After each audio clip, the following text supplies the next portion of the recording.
Hey, this is Tony Soprano, and you're listening to Jersey Boyz Podcast with your hosts, Dave Sturchio and the Ernst boys. I mean, I could give a shit about the Cowboys. We're in New Jersey. These guys got balls being Cowboys fans in Jersey. Anyways, enjoy. Or whatever. How about this, Cowboys?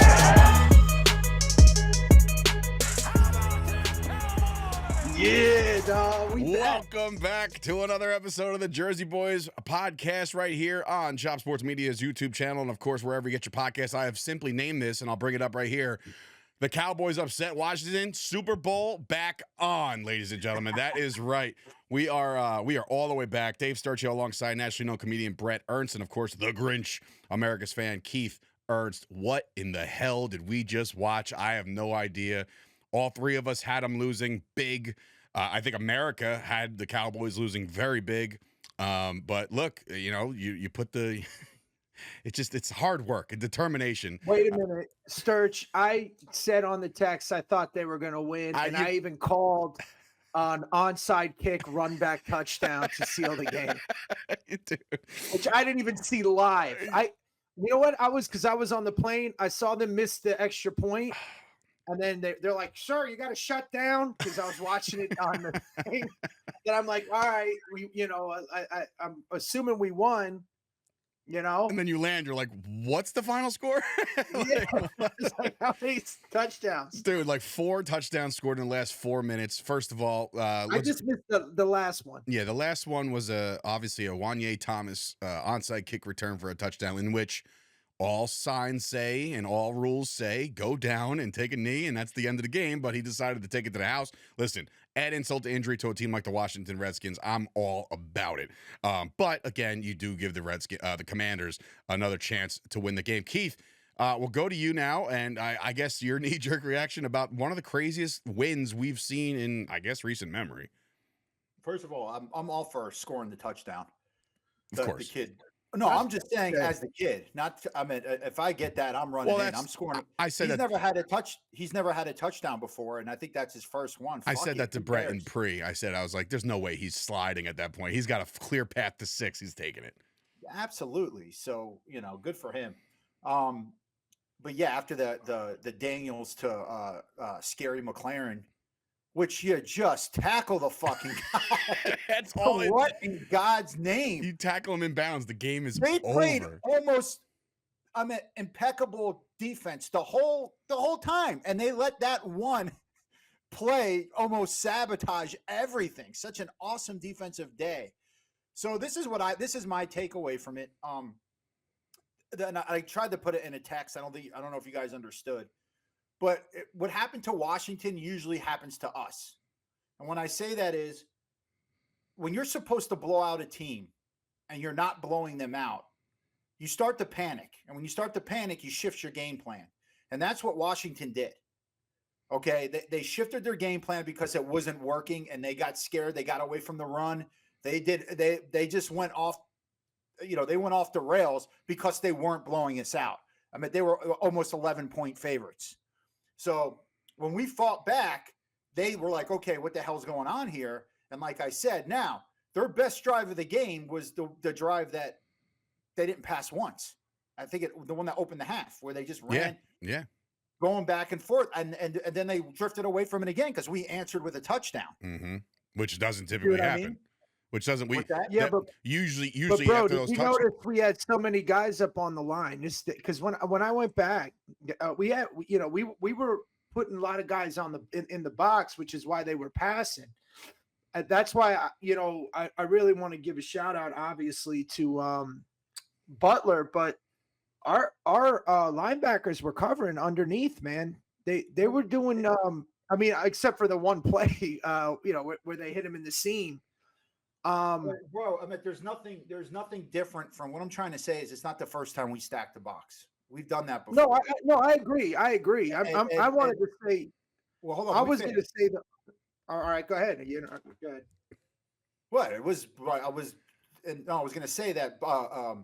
If you look on that drive, when we were stacking the box and they were running to both sides, and if you see, he started going away from not Micah Parsons. Yeah, Micah Parsons. Like when he scored the touchdown, Jaden Daniels on that run. You know what I'm talking about? Yeah. I mean, that's what I mean. Mixing it up and doing the kind of things like the Ravens did to us and ran all over it. Like every team has done to us. And they really didn't stick to that game plan, which I'm happy and I'm all for.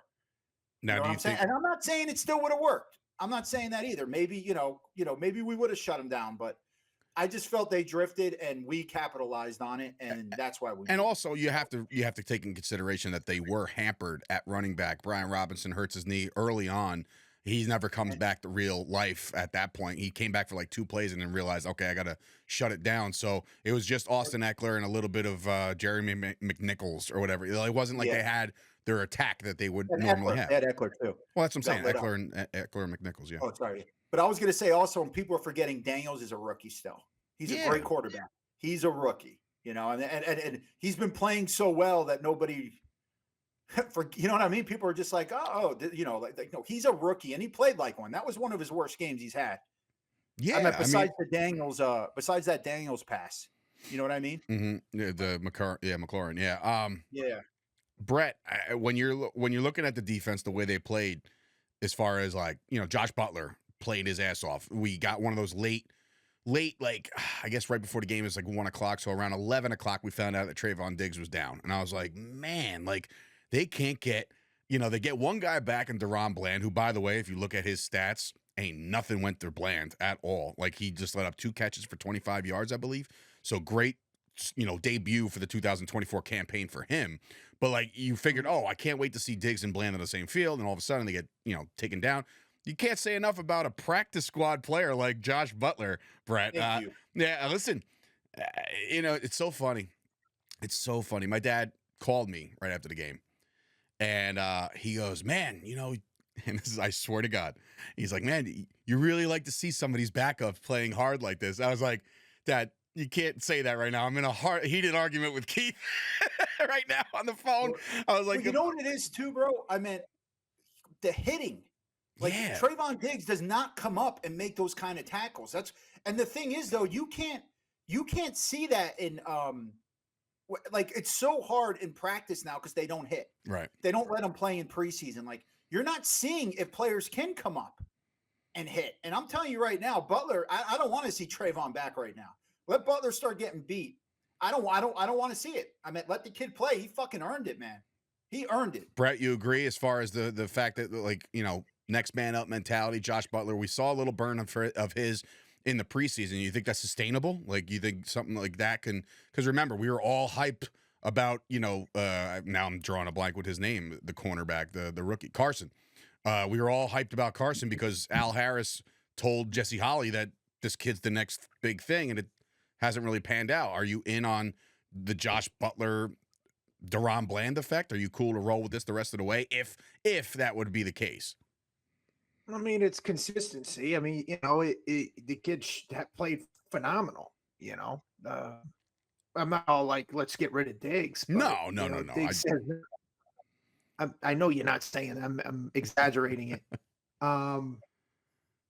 Diggs has been. He hasn't really been playing that this year, man. And I don't know.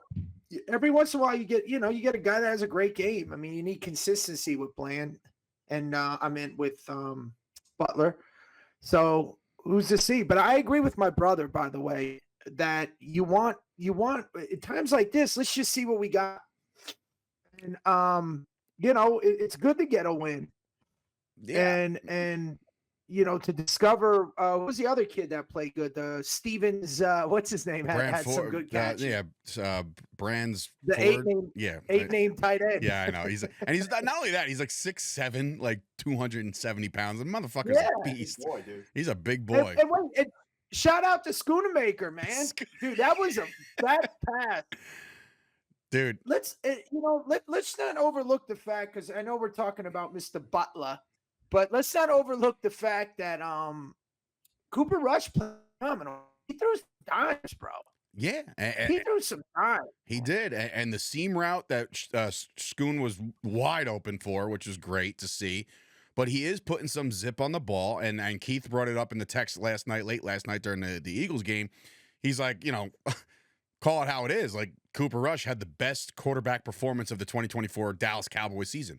Like, Exactly. anything Dak had put together this year has not been on par. I mentioned the Pittsburgh game, but in the Pittsburgh game, Dak turned the ball over twice. You know what I mean? And so you're looking at Cooper Rush, and look, we've seen when he first got in there, his first game in replacement of Dak, you just felt like it was just not a solidified game plan for him. Like, it was just weird. And then he took a couple steps forward the following week. And then last night, he really showed that, hey, I can make some plays. I'm not going to be your all-world, all-pro quarterback, but I can throw the fucking ball. And he's finding the open receivers. He's not putting him there was a couple throws to Lamb where I was like, in the air, I'm like, oh, that's picked. That's going to be picked. And then it just finds a hole, right? And I'm just like, whoa, that you got to put zip on that ball. And I'm not saying I'm not about to be like, well, if Dak threw that ball, it'd be picked the other way.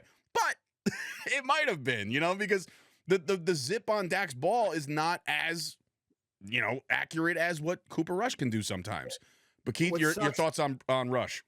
No, what sucks too is like, is number one is when Tolbert dropped that fucking pass for that first down, man. I mean, you just can't do that, my guy. I know. You can't. And you know what? That goes back to, and this is what annoys me about Cowboy fans. And we've had this discussion, okay? We are the most popular team. We got into a discussion in text. We are. And they're not jumping off. They're not. But we are the worst fans. And when I say that is, they don't watch the games. They're just Cowboy fans. They don't pay attention to the games. And guaranteed, if we lost that game, all those fans would be blaming Cooper Rush. You get what I'm saying? Of course. Like, they'd be like, oh, but without watching the game, right, and seeing how well he played and how poorly McCarthy was calling that game. If I see, and I said it again, that stupid CeeDee Lamb end around when there's 1 yard to go, stop it. It hasn't worked. It never works. And Greg Olsen made a perfect point. He goes, if the defensive end is standing up, that means he can see everything developing.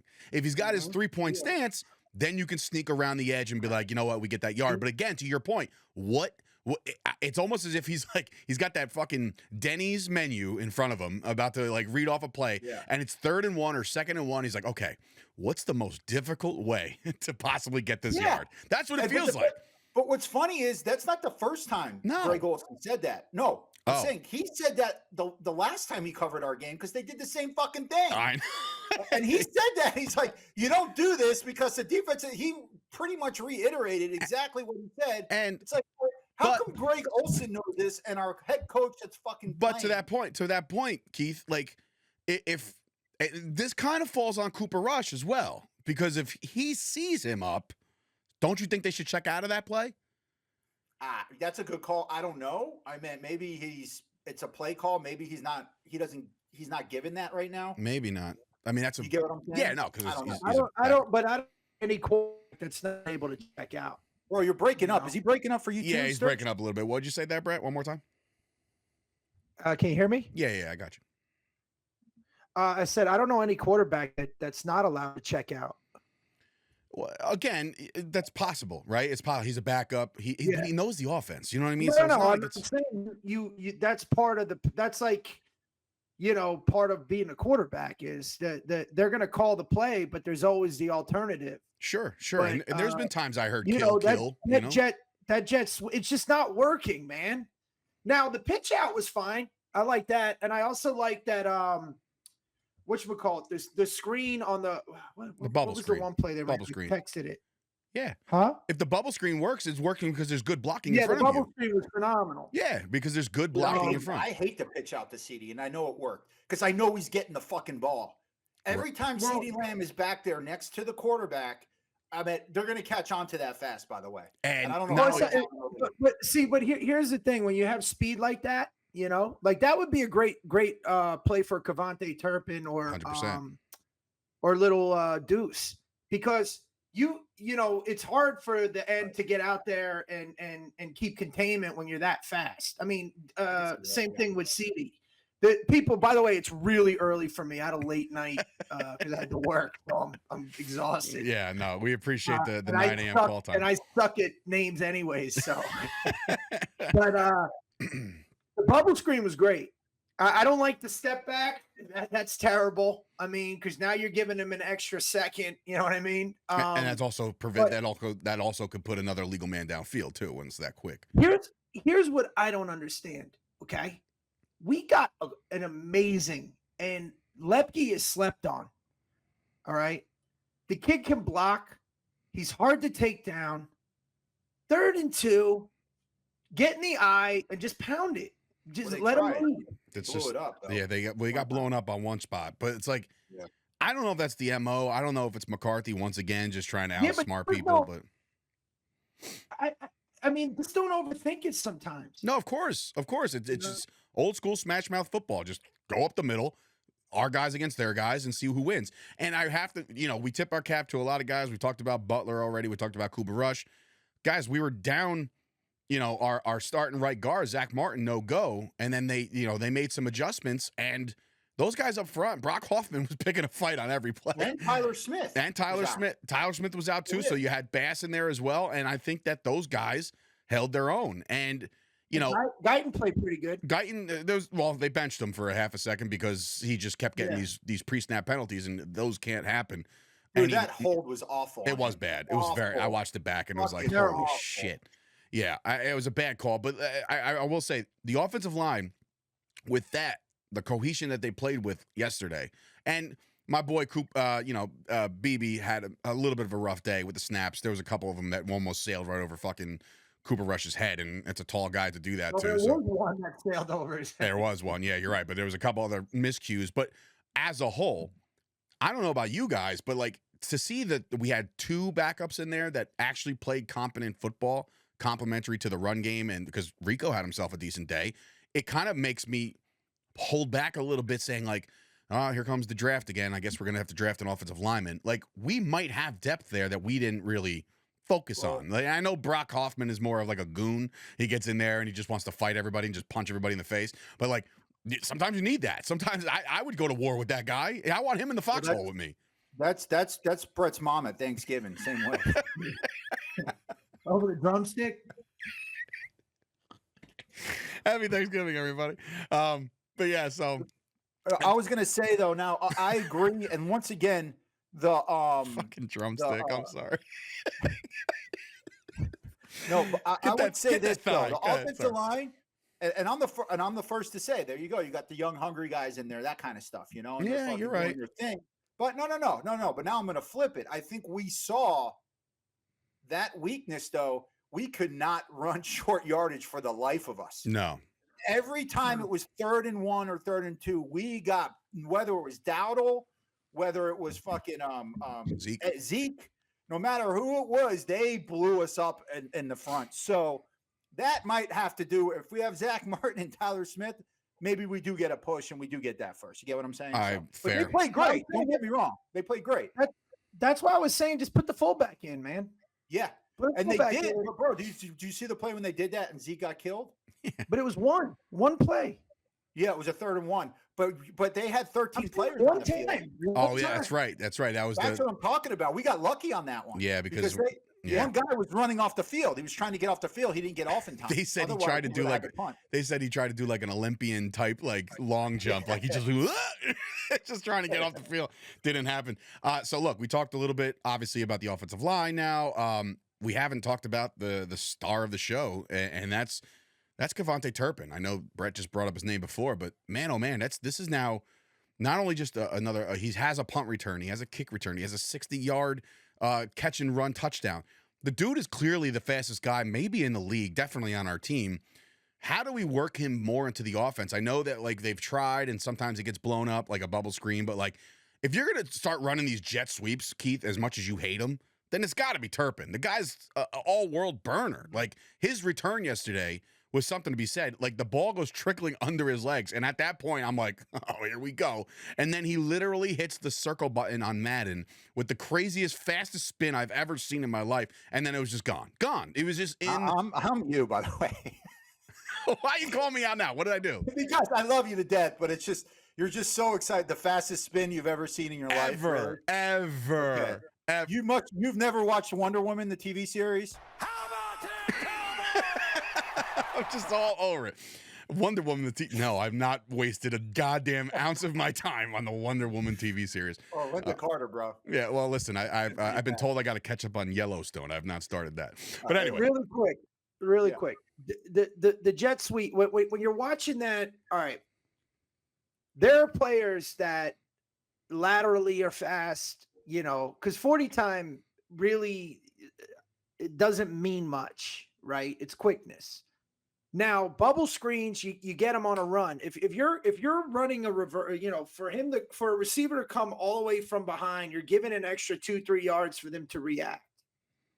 I'm not a big fan of the jet. I mean, it is Turpin. It would be good on those little screens, those little quick passes on the outside. Give them a step. As far as getting him involved. Remember, Odell Beckham made like an early career out of taking a 5-yard slant to the house. You know what I mean? So that's the kind of shit you got to work in on Turpin. But he's still undersized, man. I mean, 100%. He's a small dude. And the a small dude. best moment. Keep him. Go ahead. No, I was saying keep just keep using him as special teams as a returner, man. And give him that extra yard. Let him see the field. I mean, that's what he did in the USFL or wherever he came from. Yeah. He is an absolute treasure to listen to, by the way. Also, he is from the dirty dirt South. Like, he is a Southern boy. So, like, Jane Slater had him after the game, and she interviewed him, and I commented on her thing because Twitter automatically pulls up closed captions.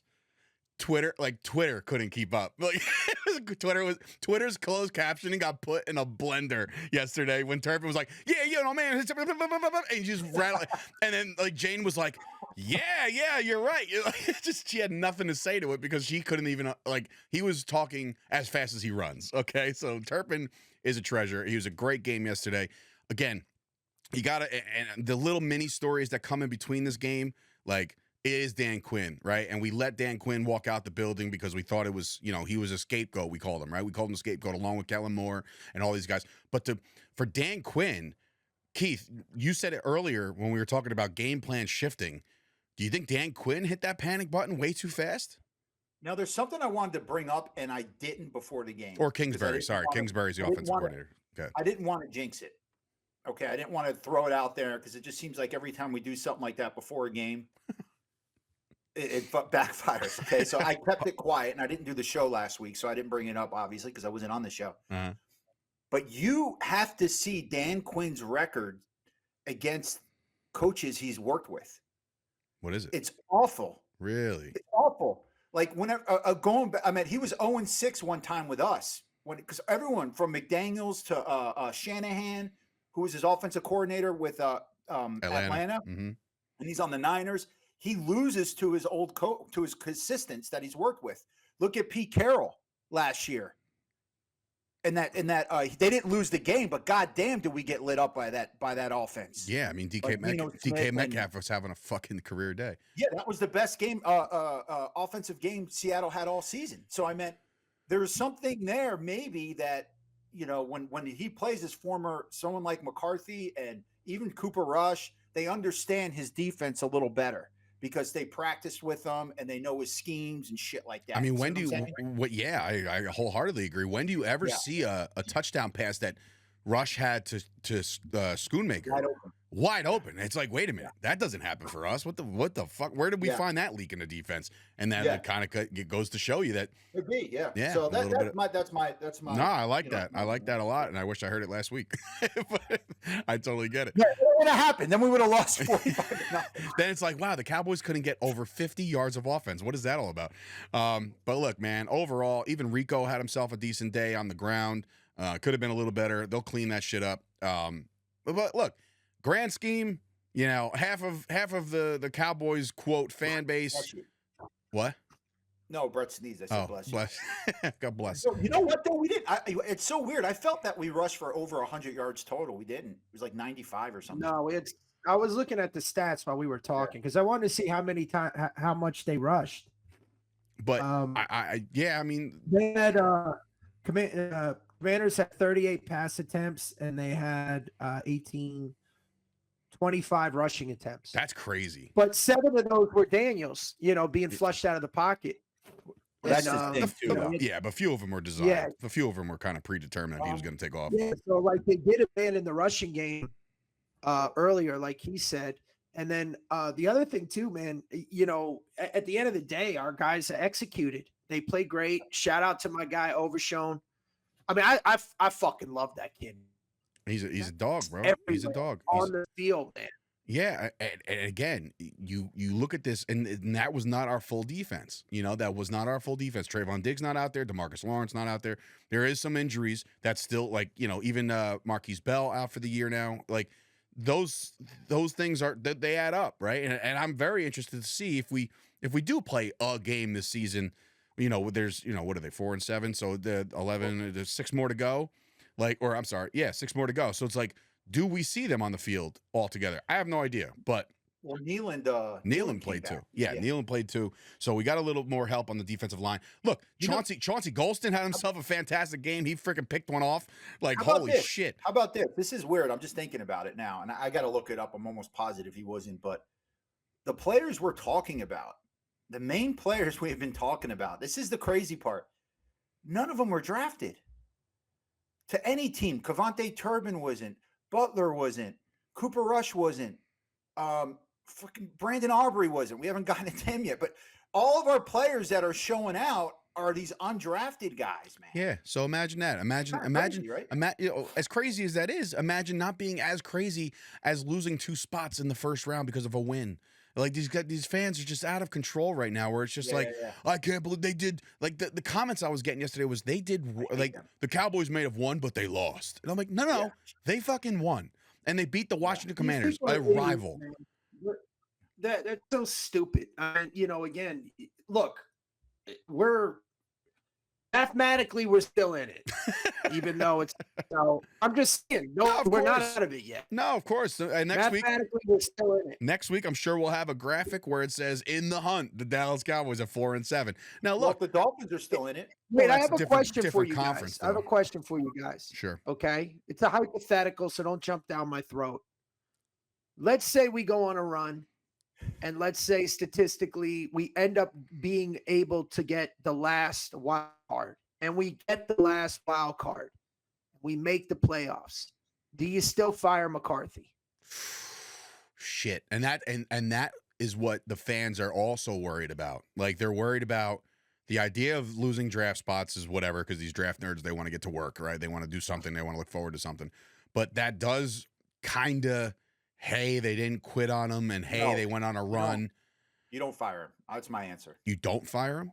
No. If that happened, are you fucking kidding? Yeah, but we're gonna find ourselves.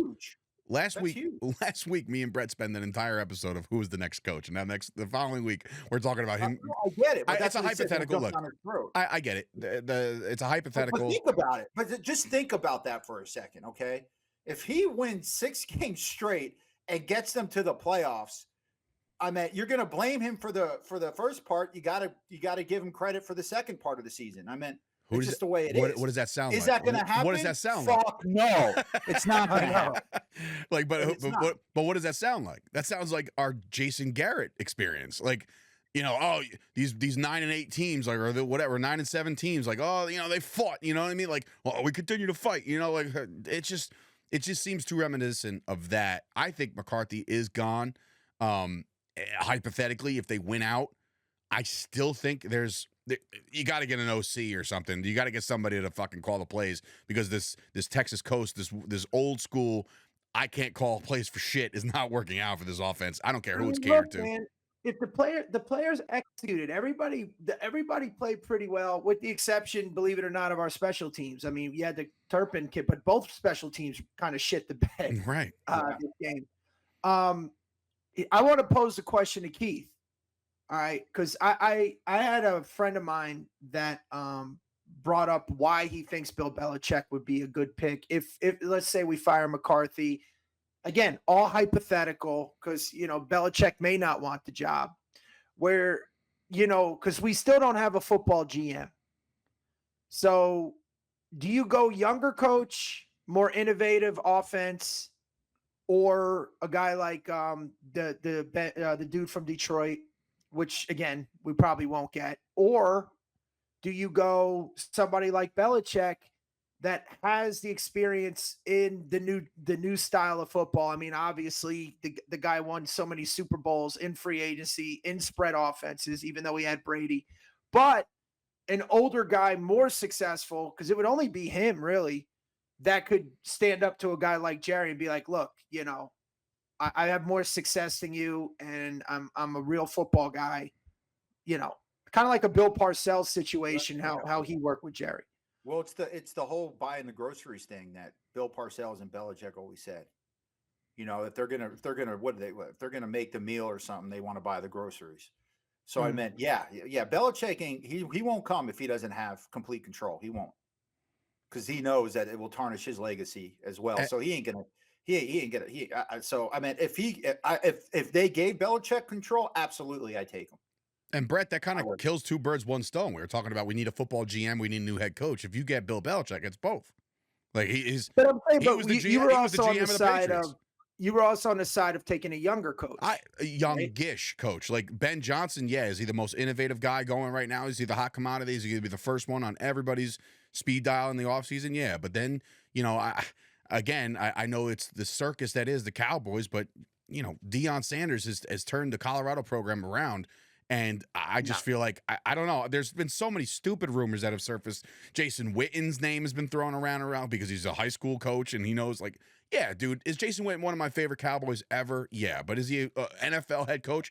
There's already one Dan Campbell. You know what I mean? Like, we don't need a knockoff Wish version of Dan Campbell either. You know, and I understand that Witten would probably bring some juice, but he's also somebody that wouldn't tolerate some of his younger guys and their bullshit. So, like, it's one of those things where it just wouldn't work. So I don't know where they go. Like, but back to your original hypothetical, Bret, if the Cowboys for whatever reason ripped off all these wins and snuck in, then yeah, I mean, and then you almost have to entertain the idea of running it back and getting a better team. And look, Jerry Jones has already made it pretty damn clear that he screwed up this offseason. He's openly admitted that it falls on him that we didn't get the players for this roster. Everybody can bang on every single drum in the world that it's all about building within the draft. Now, we've done that already. We've drafted some high quality players, but you gotta spread the wealth in a way where free agency has to play a part. It has to. So you have to bring in new guys. And when I say new guys, I'm talking guys that like Jonathan Mingo is not my idea of an acquisition. He gets his first catch yesterday. Everybody's like, there he is. You know, he's, oh, that's the number he's wearing. You know, like nobody even fucking knew.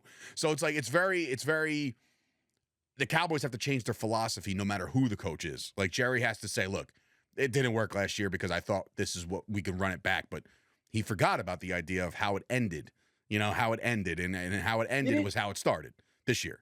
Didn't we have a shot at Bobby Wagner? Yeah, of course. And then he went with. Then he goes.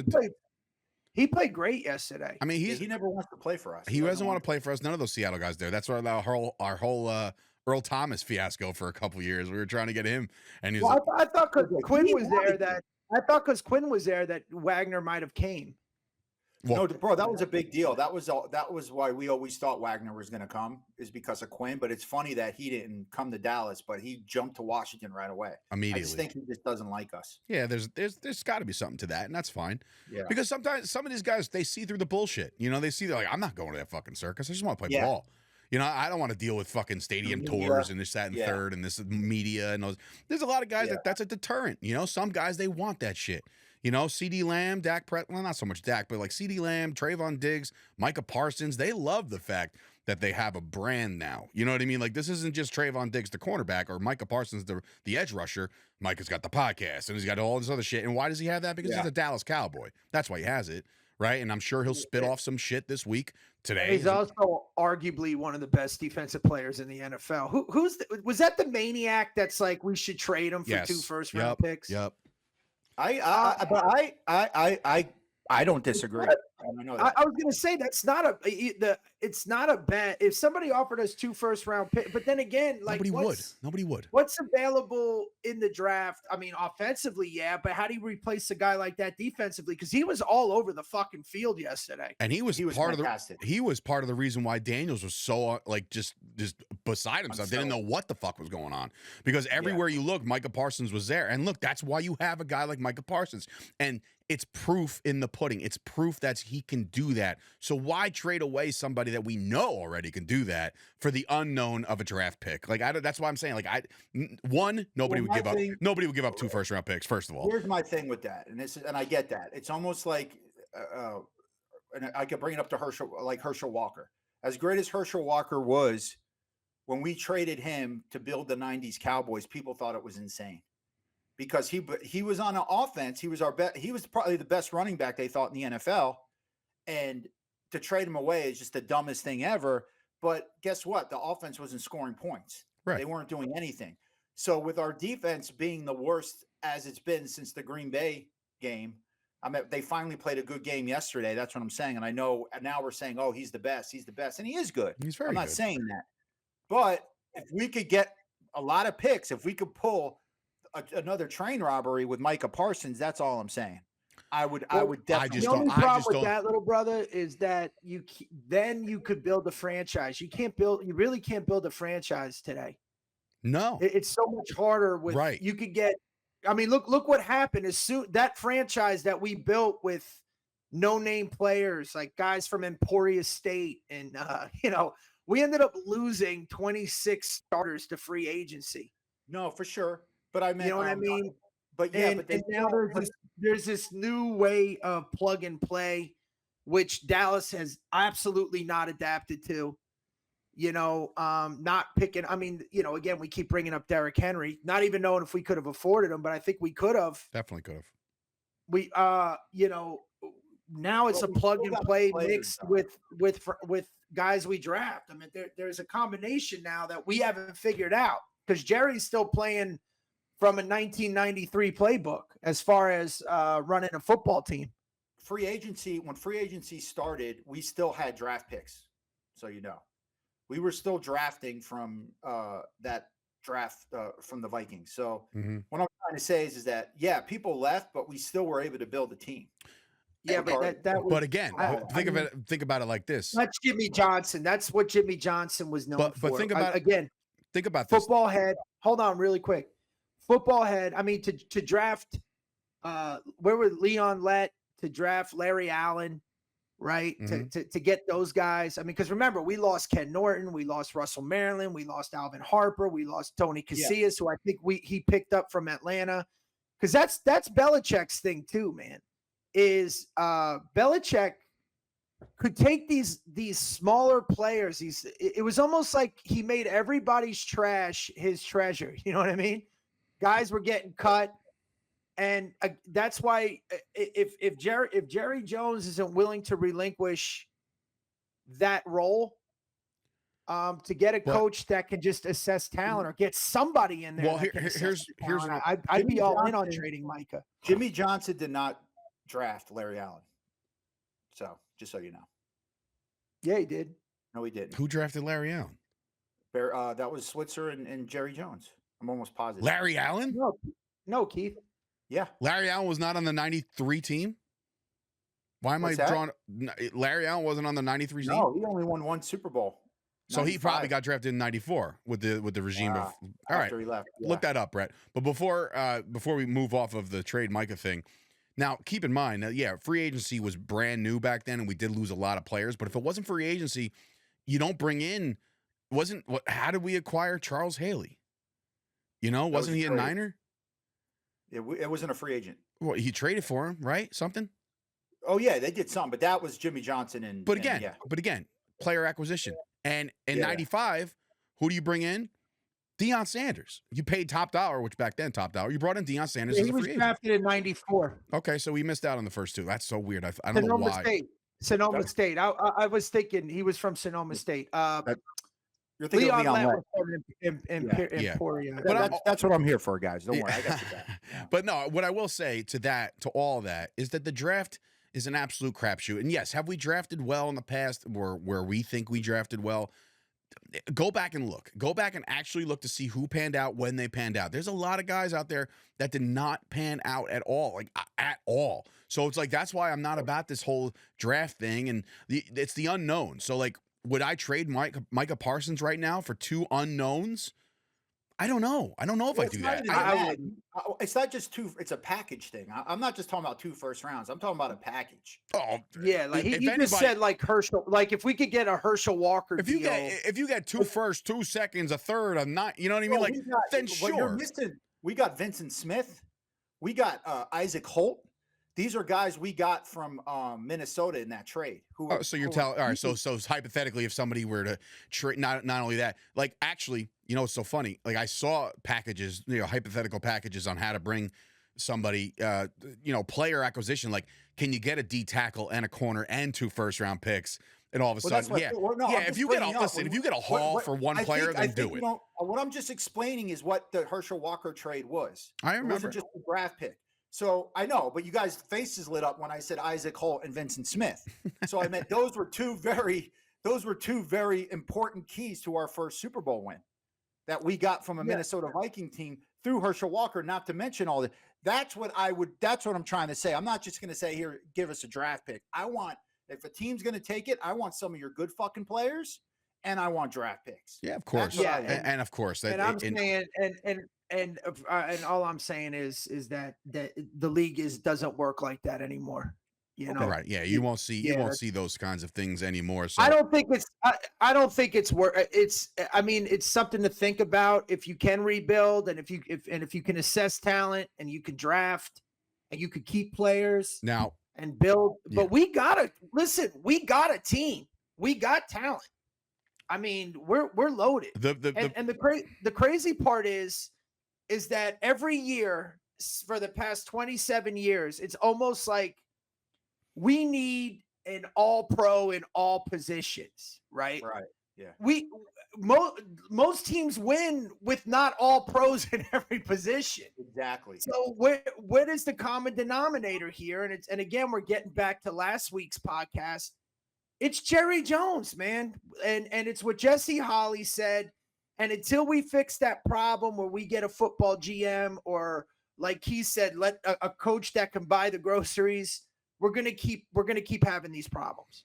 You know, who's the best team? Who's the best team right now, and who's built the dynasty? Kansas City, and they don't have Kansas City is Mahomes. Listen, Kansas City is Mahomes, Kelsey on a somewhat because he's still not even himself, and then look around. What DeAndre Hopkins? How'd they get him? They traded. You're missing one person that they have.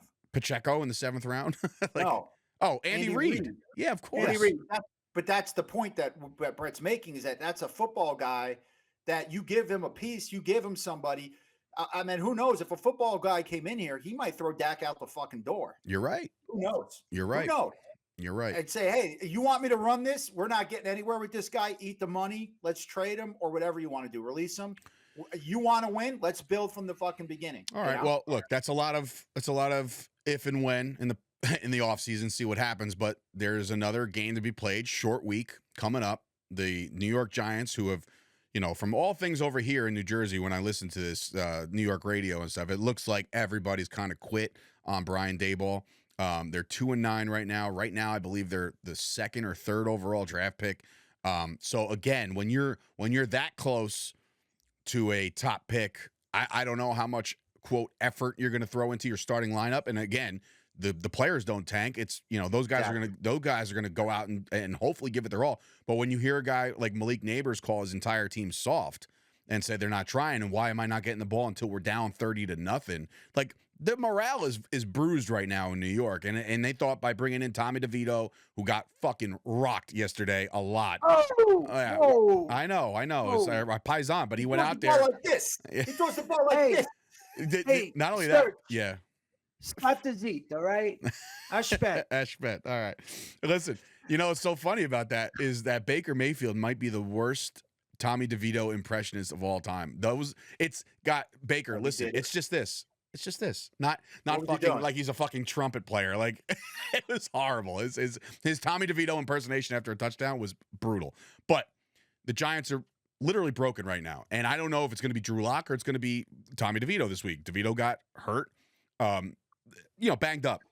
It's so funny because I listened to the Brian Daboll press conference today because, again, it's on the way home and I'm listening to it. And one of the reporters was like, hey, what do you know about DeVito? Is he feeling all right? You going to get him, ready to go for Thursday? And he goes, well, I haven't talked to the trainers yet and I haven't talked to Tommy. And the reporter responded, he goes, Coach, it's 11 o'clock on a Monday. You haven't talked to your quarterback yet? He's like, dude. And Daboll was like, yeah, no, we're going to evaluate everything. And he just completely no, but shout out to whoever the hell asked that question because Jesus Christ, 11 a.m. on the East Coast after a game that you got blown to shit by the Tampa Bay Buccaneers, you haven't talked to your team yet? He's just the alarm's going off. He's hitting snooze. Like, fuck this. Not doing it. But look, the Giants, again, they're coming in now, and the Cowboys are riding somewhat of a nice little high on one win. It's not like fucking, everybody calm down. But I will say that this game has the makeup of potentially the Cowboys getting their first home win of the season on Thanksgiving, which is fucking nuts if you think about it. They can't win a game at all year. But Keith, when you look at the Giants heading in, Cowboys are 4-7, the Giants are 2-9. The Giants have no desire to try to win this game as far as from the GM standpoint and the coaching standpoint. But how are you looking at the Giants? And do you think, we've already danced with them once. The Cowboys won a nasty game in New York. It wasn't great by any means. We played well, but just well enough to win. How do you think it happens or goes, second time around? Well, you look at it's funny. We have not won a home game since 2023. We are the only, and this is a real stat. We are the only professional franchise in all 4 sports that have not won a home game in the year of 2024. All pro sports across the board. And I understand, look, hockey and basketball. I think the Giants too. No, they right? won. They had to have won a game. They haven't, man. Bullshit. I saw the stat. The Cowboys are the only team in history right now. I'm telling you, bro. Go look. Giants have not won a home game. It might be something like that. Well, maybe because the Jets won there. Maybe no, man. Hold on, keep going. But anyway, talk about Giants. What was weird too, Ed? It was the first time I saw it because I go to DallasCowboys.com, and I've never seen the writers unanimously pick the Cowboys to get blown out. Right. Every single one of them, including us. So, that's how sometimes, teams wake up, when you don't believe in them anymore, you know what I mean? They come out and they fight, Yeah. So with this game, I bet dude, I don't know who's starting, if it's Locke or DeVito.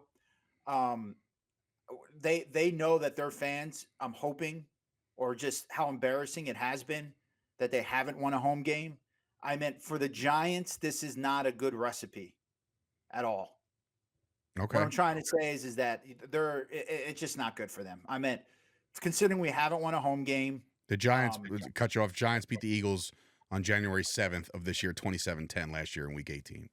There you go. Okay. So it was last year. Calendar 2024. Yeah, okay. I thought you meant this season. No. Just calendar year. We're the only schmucks. Go ahead. All right. So, but yeah, so I meant all that. I really like us in this game. I can't see them. I mean, they're going to ride this. Cooper Rush looks comfortable. Giants defense, they haven't been playing bad. They played bad yesterday, but that's because the offense couldn't move the ball. I think the Cowboys come out and, they're going to get their first home run. So yeah, I think they win. So that would bring the Cowboys to 5-7 on the year with a favorable schedule coming up. Again, Bret's hypothetical. My buddy, my guy, there's nothing favorable. That's my thing. Well, what I'm saying to that point, it's the Panthers, it's the struggling Bengals. Yeah, Panthers. The Panthers playing out of his fucking mind right now. Yeah, Panthers actually played their balls off yesterday. They almost beat the Chiefs. They've been playing. So, and it's so funny that you bring that up because you brought up that feeling in the beginning of this podcast about the Commanders saying like they think they should have blown us out, so it gets alarming. That's how I felt last year it was last year or the year before when we played the Panthers, and I'm like, you got to be kidding me! Like this is the worst team in the league, and we're down by like 7 at one point. I was like, this is bullshit. Yeah, did the Cowboys ultimately win? Sure, but But there's no favorable, buddy. I mean, there's I nothing. only we can say that with because our of the team records. that's favorable. I'm only saying that because of the records of the opponents, not like how they're playing or how they're keeping it close. Or I'm just saying the records of their opponents. The Cowboys might actually be favored in a couple of these games. I'm not saying they're going to win. This whole entire feel good podcast. But this entire feel good favorable is a strong word. All right, fine. It's not favorable. Vegas thinks we should win. I guess I don't know, but like I bet you got to look at the teams. Let's go through it real quick. Sure. What do you mean? All right. Besides the Giants, who's after the Giants? Hold on. Bengals. Bengals on Monday. Bengals on Monday night. Panthers, Bucks, Eagles, and then we finish at home With the against Redskins. Washington. Yeah. Now you think Bengals are a team that represents that record? No, No in fucking fact, way. I feel bad for Joe Burrow this year because him and Jamar Chase have absolutely lit it up, and they can't seem to get a win. But that goes to show you that like their defense might have been the ones that let them down a bunch. So like Their defense has let them down. that's what I'm saying. I mean, So like if they play the Cowboys on Monday night in Dallas, you're like, oh, all right. Well, you never know. Like it's just a never know puncher's chance. I'm not talking about we should stack Hey, up. listen, man. Let me know when you're ready because I want to just make a point here. Go nuts, Giants game. Go. Go. Now, if you're looking at the 7th wild card, okay, just humor me. I'm humoring you. We're 4-7. We could easily, because I'll have a prediction here too. Cardinals are 6-5. Rams are 5-6. Niners are 5-6. You're basically going to get the Lions, Vikings, and Packers representing it. That fourth one, you've got the Bears at 4-7. Then Bucks are 5-6. Saints are 4-7. Panthers are 3-8. Wait, who sits right now at the 7? What record? Right now it would probably be the Commanders. You're right. It is the So they're Commanders. 7-5. So right now the Eagles win the division, the Seahawks win the division, the Lions win the division, and then the Falcons at 6-5 win the division. Okay. Mm-hmm. Now we have the Bucks. Okay, then the Vikings are 9-2, Packers are 8-3, but then the Bears are 4-7. So if you're looking at that 7 seed, we would obviously lose to the Niners in a tiebreaker, right? Mm-hmm. So we are still very much alive, believe it or not, for the seventh one. If the Commanders start to slide, which they are 3 games in a row. now, here's what's going to happen. I believe we're going to beat the Giants. Then we're going to go. We're going to win we're going to beat Cincinnati on Monday night. Then we're going to beat the Panthers. They're going to start talking about the Cowboys. That hey guys, if we win the next 2 outright, maybe we beat the Eagles, but then we just implode against. I think within the next 3 weeks, we might get the idea that Dad might be coming home, and then he's just not going to come home. But it's very likely because look, man, if you're looking at the Niners, they got a tough schedule. They Niners got the Bills. Niners had to win yesterday. They All had this to win does yesterday. all this does to me, I think this is all fluff, but what It this is does all to me, fluff. It's just something to talk about. Hold on, let me say what this proves to me is that your fucking stupid must-win games in week 2 and 3 mean nothing because you're saying we can make the playoffs still. Listen, No. That's not what that means. That means if we beat one of those must wins, we're still but we didn't, and we're still in it though. So it wasn't a must win. No, I'm saying you're looking at it this way. If we beat the Texans last week, right? We're sitting pretty for the 7th spot, especially beating Washington. If we win one of those must wins, we're sitting pretty. Right now, we've got an outside chance. Like 2 teams ahead of us, including the Niners in a tiebreaker. Yesterday, One according of those to must wins, one of them. So how many fucking must wins do you have? all of them, now Should they we all be one? now they all are. They all are. I agree with that. And now that's absolutely what you have to do. But really, I mean, it's insane. But everybody else is only one No, game. listen, we know. The Listen, Bucks are 1 game behind us for the 7. Yeah. And Commanders are 7-5. So let me see who they got coming up.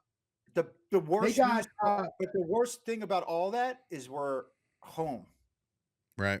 I think we have one more. away By the way, game it's to the not Lions. going to happen. It's And not going to Eagles. happen. Commanders got the Titans, the Saints, the Eagles, the Falcons, and then us again. So more than likely, if they're going to beat the Titans. Yesterday, there was I think CBS put out a percentage poll of the percentage likelihood that the Cowboys can make the playoffs before the game was played. And it was sitting at a 0.00% chance. So I was like, oh, all right. So look, it's all fun and games. It's good to see him win on the right side of that. Bret, do they beat the Giants on Thanksgiving? I mean, they should on paper. Well, Yeah. probably on paper they shouldn't now. Yeah, I was gonna say. Everybody's injured on paper.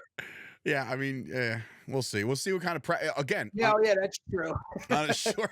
Let me ask you a question though, because you know this shit, Sturch.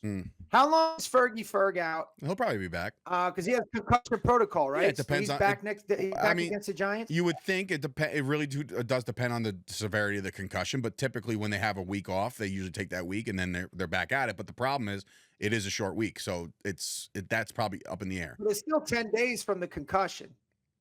Yeah, no, I know. And look, again, like I said, it's those things are wishy-washy. You can never figure it out. And how long is Diggs out for? Well, Diggs was like a late scratch, so I feel like he should be back, but I have no idea. Keith don't even want him back in the lineup. So, he might be back. Bland should be there. Bland's we there, have Bland, Diggs, and then Mr. Butler, who played amazing. Mr. Butler, hitters, bro. Yeah, people that can hit. Dono laid some wood yesterday too. He had some good hits. Like, look, man, like again, a feel-good win. I personally, I think that look, we have not had, and I don't think our offense is built like this anymore. And we have not had a game where it's been a laugher. We haven't had one of those yet. A win laugher, not all the loss laughers. Well, the best is, I'm sorry, the worst call of the season. The Lions. Yeah. But Sturch, bro, you weren't on that game. He said we were going to put a 40 burger up on the Lions, and this was our coming out game. We scored 6 points. Let me ask you guys. I know we got to wrap it up. Oh God, I'm really good at this, by the way. Who do you think right now in the NFL is the best team? One more time. No, who's the best team in the NFL? Total package? Who do you think's playing the best football? Would you argue Detroit? Minnesota's playing well. I can't wait to see that game. Nah, Minnesota. Who do you think's playing the best? The Chiefs? I mean, they get a lot. I've watched a couple games. It's like, okay, they got some huge fucking breaks. It's not like they're dominating. I got two that stand out to me, and right now it's Detroit, and I got three. It's Detroit, it's Buffalo, and then it's Philly, man. Philly they put it on the Rams last night, and the Rams didn't have a fucking prayer. And Saquon Barkley is just bro, 300 all-purpose yards for one guy. Like that doesn't happen anymore. That's Madden shit. You know what I mean? So like, yeah, look, Taysom Hill. That's like Taysom Hill shit. That is Taysom Hill shit on my bench. Fucking God. No, I just think that Detroit and Philly are going to make up the NFC. That'll probably be the title game. If I had a gun to my head right now, that's my title game. And the AFC, the Chiefs will be there, and hopefully it's the Bills, because I think the Bills need to beat Kansas City to solidify themselves as. I want Ravens, dude. I mean, look, the Ravens, they're on tonight, and look, don't be surprised. Like, it sounds crazy, but like, the Chargers are playing really good football right now. Who do you think's the best team? Who's playing the best football? Keith? Detroit, right? Both sides of the ball are playing fantastic. They're scoring a lot of points, and they're stopping. Yeah, Aaron Glenn is going to be in the conversation for a lot of head coaching jobs as well because of the way the defense is playing. I'll give it to Detroit too. Detroit's probably the top dog to me too. You know what I hope? Maybe they bring Tony Romo out of the booth and we hire him as a coordinator or head coach. He should be a defensive coordinator. He wants to be a defensive coordinator. He should be. If he knows, everyone says offense because he knows what the defense. Everything. He's like, I want to be defensive coordinator because I know what the offense is doing all the time. Where was that skill set when he played? Just curious. Like, yeah, what are you talking about, man? Listen, I know you guys love Romo. I do too. But I just, there's, if you're that good at what you do, skill set. Watch your fucking mouth, my friend. What do you think made Romo so awesome? You think it was his physical fucking features? Yeah, listen. The guy looks like a fucking bowler. It was that brain is why he was so good. That's the only reason why he was so good. Not saying he didn't have talent, but come on. All right. How the fuck could that come out, man? Oh man. Anyway, look, we all got the Cowboys going to 5-7. Potentially. I'm going to say, I didn't really say, this is what I say with the Cowboys. Oh, I didn't even really finish my prediction, actually, but go ahead. I say, and I'm doing 2 now because we're not sure. If DeVito starts, we win by 3 touchdowns.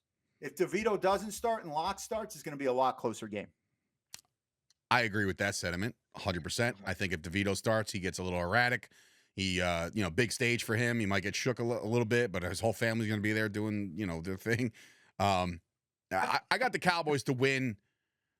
Again, we haven't had a laughing win. We haven't had one of those games where we could be like, exhale a little bit. We're not blowing them out. I don't know, DeVito man. plays, we do. I think we do if DeVito plays. I think we're going to get to DeVito, shake that lose motherfucker if up. Locke plays, and I'm not kidding around. I think we can lose if Locke plays because he fucking runs. I know. Well, DeVito's mobile too, but I got the Cowboys in a big win if DeVito's in there. If it is Drew Lock for whatever reason, I still think the Cowboys will win the game. I just think it'll be a little bit more stressful than we want it to be. But look, we'll be talking next week. Heading into another big game. At potentially 5-7, and I don't know how the week is going to shake out with the NFL. We'll see. Those 0% chances they could increase. Who knows? Who knows at this point? But Cowboys got one this week. Really quick. What's up? Sturch, yeah, it's good that we did win that Washington game because it does breathe a little life into this Thursday game. It does because if we would have lost yesterday in the way we've been losing games, it's always like, all right, who gives a shit? Cool. But now it's like, okay, you have a little thing, you have some pride to play for. The guys are flying around. They're going to wear their throwback jerseys. Everybody's going to be pumped, all that shit. I know. Hey, listen, man, it's always fun to beat Washington, and that was just a fun game, and it was just the season's been just so miserable. At 7-2, the Washington Commanders won a football game, moved to 7-2. And their entire fan base was chanting, "We want Dallas. We want Dallas." You got Dallas, and you got handled. So, congratulations, Washington. You played yourself.